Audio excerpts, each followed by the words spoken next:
ना आज म्या माया घरची गुढी उभी केली हे दोन पोट्टे मला घ्यायला आले रे भाऊ. आणि म्या कोणताच टाइम वाया न घालता गाडी काढली ना आम्ही लागलो चांदूरच्या रस्त्यानं. आणि चांदूरात आल्याच्या नंतर पहिले गाडीतनी पेट्रोल भरणं आवश्यक होतं म्हणून गाडीतनी पहिले पेट्रोल भरून घेतलं रे भाऊ. नंतर लागलो आम्ही सावंगा विठोबाच्या रस्त्यानं. आणि सावंगा विठोबा याच्या अगोदर तिथं 2 किलोमीटर पासून गर्दी चालू होती. आणि कसंय मसं करत ह्या गर्दीतून गाडी काढली रे भाऊ. डायरेक्ट यात्रेच्या ठिकाणी आलो. आणि यात्रेच्या ठिकाणी पोहोचल्याच्या नंतर आमचं पहिलं काम होतं रे भाऊ मंदिरापाशी जाऊन मंदिराचे दर्शन घेणं. आणि मंदिराच्या पाशी आल्याच्या नंतर इथं गर्दी पाहिली तर 4 कोणते चित होते रे भाऊ. पाय ठेवायला बी जागा नव्हती, एवढी गर्दी होती इथं. मग मंदिरापाशी आल्याच्या नंतर मंदिरातनी पहिला मान कापुराचा आहे म्हणून आम्ही तिघांना कापूर घेतला रे भाऊ. आणि कापूर पहिले जाळून घेतला.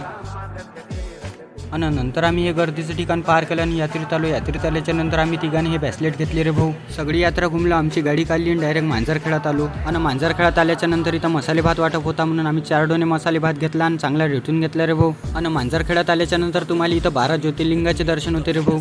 12 प्रकारच्या गणपतींचे दर्शन होते. आणि मेन म्हणजे आपल्या महादेवाच्या पिंडीचे पण दर्शन होते. आणि इथं आल्याच्या नंतर 2 प्रकारचे कुंड पण आहे रे भाऊ. एक मोठा कुंड आहे, एक लहान कुंड आहे. मोठ्या कुंडाच्या साईडला एक महादेवाची पिंड अजून आहे रे भाऊ. नंतर आम्ही गाडी काढली आणि चांदुरात आलो. आणि चांदुरात आल्याच्या नंतर आम्हाला हा पोरगा भेटला म्हणून आम्ही याच्याकडून 2 लस्सी आणि 1 कोण ढोसून घेतलं रे भाऊ. आणि हा दुसरा कोण नाही, हा मा सक्का भाऊ मोठा भाऊ आहे म्हणून याच्याकडून खर्च करून घ्यासाठी मला काही वाटलं नाही. नंतर आम्ही आमच्या गाड्या काढल्या आणि लागलो गावाच्या रस्त्यानं. दिल तोड़ा किसी का ना तोड़ा है भरोसा, चाहे मेरा हृदय इस दुनिया ने है नोचा.